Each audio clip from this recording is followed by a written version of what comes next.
Here is my first print with the interchangeable tool heads in place.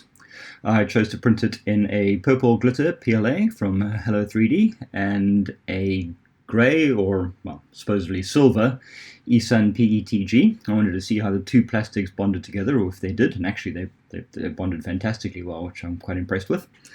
The PETG was a little bit hard to get to stick to the bed earlier, but the PLA sticks like glue, so having the brim printed in the PLA really made it easy to get everything to stick.